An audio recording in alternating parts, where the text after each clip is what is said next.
Hi everyone, well welcome to the install video of my two LiTime 320 amp hour smart lithium batteries. Thanks everyone for watching the other video, just the introduction to the video. Hope you got everything out of it. Thanks for all the questions and comments. Been absolutely amazing. But today I'm going to get these both hooked up to the Ranger. I've done a little bit of prep work to start off with, so I'll grab the camera and we'll get straight into it because I don't want to take too long. I've got to fold my camera up. So what have I done so far? What I've done is I've charged both batteries up, got them up to their full charge rate and got them sorted out. Got my Bluetooth app connected up. I'll just quickly go into that and show you that. So there is my Ranger 2 and 1 batteries. We'll just connect up the Bluetooth. There we go there. So Bluetooth connected, 100%, 13.8 volts, 320 amp hours, and everything is looking good. Temperature 23, 0 cycles, firmware 2. So they are all done. Preparation work. I had to make up a couple of cables. I did that this morning. I'll have a little bit of a video playing in the corner there showing you that. But basically I've got to make these two cables up because I'll have to connect the positive to positive, the negative to negative, and then I've got to make up another cable, a longer cable over there from that one there to run to one of the positives on one battery.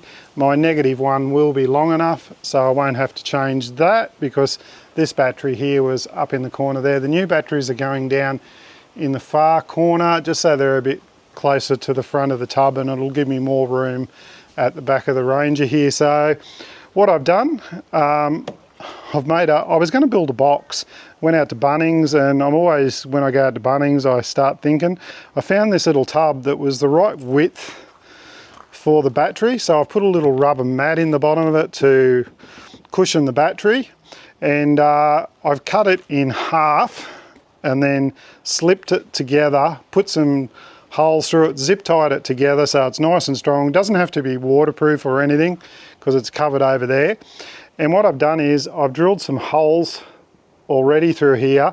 I've run some zip ties through there. I'm going to pull this handle down through there, zip tie those two handles down on either side. That'll stop that battery from moving. Going to do the same thing with the other one sitting there.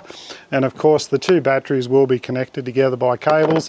And then I'll put some of my ratchet straps on the fittings down the front of the Ranger there and lock this box into the front of the Ranger there so it doesn't move around. But basically all I've got to do now is get these batteries set up. Going to turn the power off, change the cables over, and then it'll be a matter of repowering it up. I'll have to go into the settings on the shunt and change the battery from a 230 amp hour to 640 amp hours. That's about it. Pretty simple changeover really, not a lot I've got to do. And it should be up and running and ready to go. So touch wood, let's hope everything goes to the plan or the idea. So geez everyone, I'm gonna get a little bit more done. I just thought I'd update you on how I'm connecting these together. So when you're doing them in parallel, positive to positive, negative to negative. If you were doing them in series, you would do positive to negative, so on and so on. But I am doing them in parallel and should be pretty good. Okay everyone, it is all up and running. Was really simple, just how I explained it before, so we'll just quickly go through everything again. So there you can see my batteries down here. There's a washer I've left there.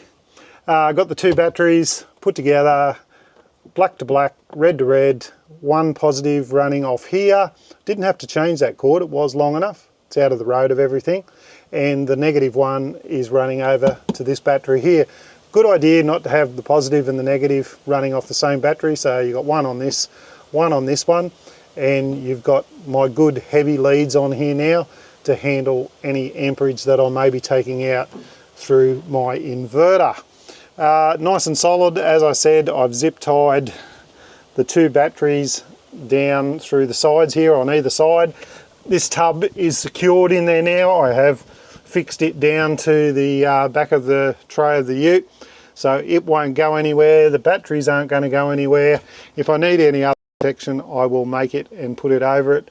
I don't, because it's over in the corner here, we don't put a lot in the back of the Ranger here when we're traveling, so no dramas over there, because I used to have the other battery along there, fridge over behind me here. But let's have a look at it. So all I had to do was turn off my main cutoff switch there, hook up the battery, turn that back on. You can see the shunt over there just flashing away blue. All the lights behind here are doing what they're meant to do. But we'll quickly just go into the Victron app here. It'll come straight up. So at the moment we're at 13.41 volts. 1.35 amps going in. We're at 98% and we've consumed 11 amp hours. So there's my panel there. There's my Victron solar controller there that's putting the power in at the moment. If I click on this, it will give me a bigger overview of what's going on. 98%, just under half an amp going in at the moment. The sun's just come out. But what I had to do when I power it up, I went into the app like this, clicked on settings, clicked on battery, and right up the top there, hopefully the camera is picking it up, 640 amp hours, charge voltage 14.2, discharge floor 20%, and all the other things, that charge efficiency 99%, and you can reset the resynchronize the batteries if you have to, but I didn't have to do any of that. All I had to do was change the battery capacity from 230 to 640. Good thing about this app, you can go in and check out all your history and all your trends and everything like that. So you can see there with the new battery, you can see some power usage there. That was because I kicked in the inverter, which I'm going to do again now for you and show you how it's working. But really happy with it. So what we'll do is we'll click on the inverter. Away we go. So if we've pulled up somewhere that we need to run power from here, plug the cord in here, kick on the inverter, hit the power switch, have our cord running down to the van like this. Oh, I won't fit through there, I'm too fat for that. So I'll meet you in the van. So we're inside the van. What I'll do is I'll click on the aircon and got the remote here. We'll press the power on button. I don't know whether my Victron app will work this far away from the car.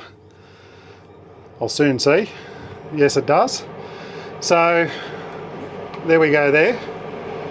We are using 60 amps to run the aircon, 13.25 volts, and it's saying it'll go down, but time remaining 1 day 10 hours. It'll probably go down to about 12 hours. That's what it did before when I started it up. So this is why I've put that battery system in, to show you how you may be able to power your off-grid solution.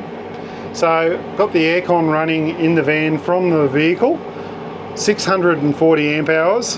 It's settling down now, 56 amps, 57 amps coming out, and that battery is capable of discharging 400 amps, but I've only got a 2000 watt inverter in the car, so the maximum will be about 200 amps. So I've still got another 145 amps that I can take out of those batteries with that inverter So what else can I run? We'll go outside here and we'll quickly just open up the side of the van here.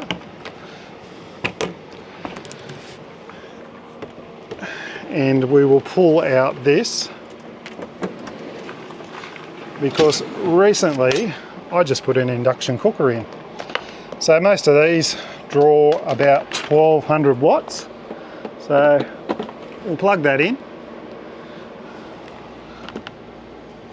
We will flick that on, move the cord out of the road, and we will hold the button down and press start, and we will turn it up to, I don't know, 36, which is halfway there. We'll go back into the app, just wait for it to reconnect. Got to get a bit closer to the van, it's just to the car. There we go, found it now, and we'll see what we're using. So 61 amps, 98%, 8 hours, 52 minutes. So there we go there. Aircon running, induction cooking running, and no trouble at all. That's why I've built this system in the vehicle, to help supplement the van. And the good thing about this, we've still got our battery system in the caravan. I'm probably going to put the 230 amp hour battery that I took out of the Ranger and put that in the van. And the van is basically just a 12 volt system. There's no inverter or nothing in there at the moment. Might be something I'll look at changing in the future, because I may be tempted to get some more batteries like this, the 320 amp hour LiTime batteries, and put in the van, because they are tiny, they are powerful, and just from this quick test that I've showed you, you can see what they're doing. So during the day, or at night, if we're using the batteries, I have got the solar putting power into the batteries. Obviously if we're using, you know, 100 amps or something, we're not going to get 100 amps out of a solar panel, probably maximum is 20 amps out of that. But during the day, when we're traveling and not using power in the van, the DC to DC charger will recharge these batteries up in the car, so I can put 50 amps in plus another 20 amps, so that's 70 amps that will go back into the batteries when we're traveling. And most of the time when you're going out, like traveling during the day, you're driving up for up to 3 hours or so, so I can see this working out really good. And if we need to, if we stop at a caravan park or something, we can plug into 240 mains and charge the system back up with 70 amps from the inverter charger that's in the Ranger, and get the batteries right back up to 100%. Hope this is useful for you. The LiTime batteries are absolutely amazing. Don't forget about the discount code SAW10, only running for 3 months, and that was basically from the start of March. So March, April, May. So by the end of May, you've got to, if you want to buy one of these batteries, the 320, that's the only thing that discount code will work on, but it's a great saving that you will save on those batteries. I think they're absolutely amazing. Thanks to LiTime for providing one to me, and I bought the other one. So hope you've enjoyed. If you've got any questions, queries or comments, please leave them down below. If you want to know anything, let me know and I will include it in a future video if I forgot anything. But really simple changeover and setup. My battery in my camera is nearly flat. I'll have to charge it up over there. But thanks very much. Stay safe, look after each other, and I will see you on the next one.